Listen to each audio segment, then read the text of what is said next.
Buya Fikri salah, minta maaf, novel Bang Mukmin kok bangga, ditulis oleh X Hardi dari siwar.com.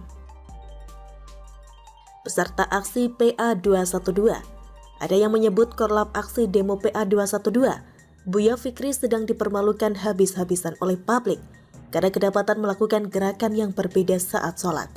Sampai-sampai MUI pun ikut terseret dan juga kena semprot habis-habisan. Novel Bang Mukmin sang bakal calon wakil presiden. Tolong jangan ketawa ya, kalau tidak mau di blacklist dapat kefling surga, membela. Dia menyebut Buya Fikri sudah mengakui kesalahannya. Atas apa yang terjadi dengan Buya Fikri, karena saya apresiasi kepada beliau mau lapang dada, mengakui kesalahan dan mohon ampun kepada Allah, serta sudah minta maaf, kata Novel. Novel lantas lalu membuat perbandingan dan menyinggung Menakyakut Khalil Qomas yang disebutnya tidak pernah minta maaf atas kesalahan yang diperbuatnya. Beda banget dengan si Yakut yang sombong dengan tidak minta maaf serta menantang dan diduga memprovokasi Banser, katanya. Beda tahu, yang dilakukan Buya Fikri jelas-jelas salah. Ada bukti video yang tidak akan bisa dibantah. Kalau mau ngeles dan tidak mau mengakui, sama saja cari penyakit dan bakal dihujat seumur hidup. Kalau tidak mau minta maaf, artinya dia secara tidak langsung mengakui kalau apa yang dilakukannya tidak salah. Ini bisa jadi polemik berkepanjangan, apalagi ini terkait dengan agama. Ibarat saya seorang kepala sekolah memimpin upacara, lalu saya salah baca, misalnya saat masuk sila kelima, saya sebut kemanusiaan yang adil dan beradab. Jelas saya salah, karena itu adalah bunyi sila kedua. Saya ditertawakan, dihujat, jadi bulan-bulanan. Tapi saya tidak mau minta maaf dan santai saja. Makin polemik kan? Mau tak mau, senang tidak senang, karena sudah viral ia terpaksa minta maaf. Apalagi ini masalah sholat. Tentu saja Buya Fikri masih cukup waras untuk memikirkan dampak ini dan memilih minta maaf. Meskipun mungkin malunya tidak ketulungan. Lebih baik mengaku salah padahal memang salah dan sabar menunggu isu ini reda pelan-pelan. Sedangkan Gus Yakut ini beda. Dia memang tidak salah. Tidak ada yang perlu dituntut dari ucapannya. Ini cuma dibikin besar oleh kelompok PA212 yang sok suci itu. Untung saja Gus Yakut bermental baja.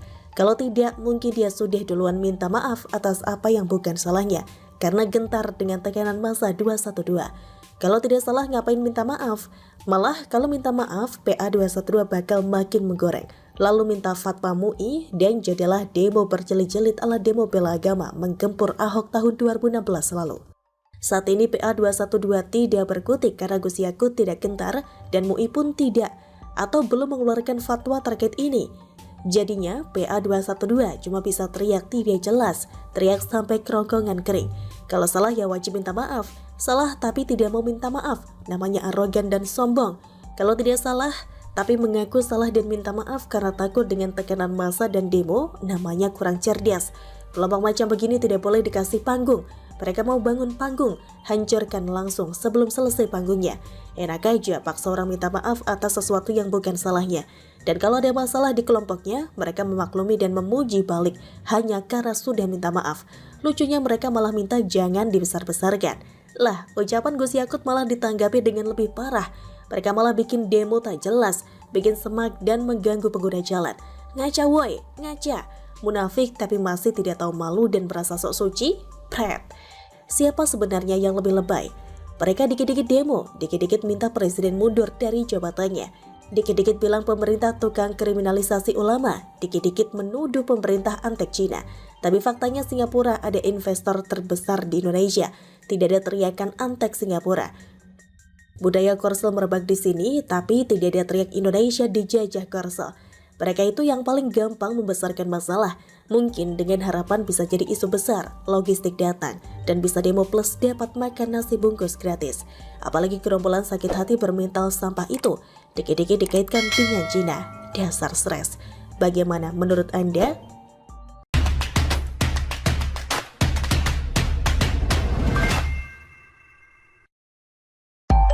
PDIP dan PSI resmi mengajukan hak menginterpelasi Gubernur DKI Anies Baswedan terkait penyelenggaraan Formula E. Hak interpelasi diserahkan langsung kepada Ketua DPRD DKI Prasetyo Edy Marsudi Kamis sore. Menanggapi hal ini, Wakil Gubernur DKI Ahmad Riza Patria PSI dan PDIP setia mengawal progres Formula E yang dianggap janggal. Ayo kawal terus. Ditulis oleh Widodo SP dari siwar.com. kembali bertemu dengan ulasan seputar Formula E yang rasanya masih akan menarik perhatian setidaknya sampai awal Juni, khususnya pada hari H, di mana ajang balap mobil listrik itu akan digelar menurut jadwal resmi penyelenggara. Kalau kemarin banyak yang membahas dan meributkan soal ketidakjelasan tender proyek ambisius dari Anies Baswedan itu, kini fokus sedikit beralih seiring diumumkannya pemenang tender yang ternyata tidak jauh dari relasi pertemanan dengan pihak Pemprov DKI Jakarta. Itulah yang membuat PDI Perjuangan dan PSI gerah lalu kembali mengeluarkan statement buat mengkritisi progres terjadi proyek Formula E tersebut. Semua bermula saat Jack Pro menyebut PT Jaya Konstruksi Manggala Pratama Tbk sebagai kontraktor yang terpilih untuk mengerjakan sirkuit Formula E yang rencananya langsung akan dibangun pada awal Februari ini, meski sudah lewat 1 minggu. Katanya sih, proses pelaksanaan tender ini telah melalui beberapa tahapan seleksi pengadaan yang dilaksanakan secara terbuka dan transparan. Tapi hal ini malah ditepis oleh kader PSI yang berkata, "Jadi sejak berkala saya rutin liatin eproknya Jack Pro. Tapi tidak dari situ, saya lihat tidak ada sama sekali. Sampai Sabtu kemarin ada informasi bahwa sudah ada pemenang tender. Ini tendernya di mana nih? Karena saya lihat eproknya, jeda antara 25 Januari sampai 5 Februari nggak ada. Tiba-tiba muncul dan diumumkan juga ada pemenangnya," kata Sigit Widodo selaku jubir PSI. Keraguan karena dugaan ada kejanggalan soal transparansi hingga pelaksanaan tender juga datang dari PDI Perjuangan. Lewat pernyataan anggota fraksi Gilbert Simanjuntak yang dilansir dari laman detik.com berikut ini. "Buat saya sepertinya ada yang kurang pas. Seiring waktu kita coba telusuri nanti. Ini pemenangnya agak membingungkan juga, karena saham DKI juga ada di sana, Pembangunan Jaya. Dan lokasi atau venue di Ancol yang punya DKI dan Jack Pro sudah keluar 70 miliar rupiah. APBD sudah keluar lebih dari 560 miliar rupiah. Sebenarnya yang biayai Formula E ini rakyat DKI. Panitia pelaksana tidak terlibat mengeluarkan biaya apa. Tapi kalau bicara terlalu sesumbar." Pernyataan soal asal dana yang nantinya dipakai untuk pembiayaan pembangunan sirkuit juga menarik untuk dikritisi. Karena Gilbert dengan lantang menyebut, dari Jaya Konstruksi sebagai pemenang tender juga aneh, mereka biayai sendiri atau Pemprov lewat CSR atau gabungan keuntungan BUMD diam-diam dialokasikan ke Formula E. Banyak sekali pertanyaan karena ini jelas tidak rasional. Kalau kesannya Jakon seakan sinterklas. Saya jadi ingat ulasan Bung Adi Armando yang membahas soal perhitungan biaya pembuatan sirkuit Formula E yang jika dihitung dengan benar maka biaya yang pernah disebut kisaran 50 miliar rupiah disebutnya tidak cukup untuk membangun sirkuit bagus bertaraf internasional yang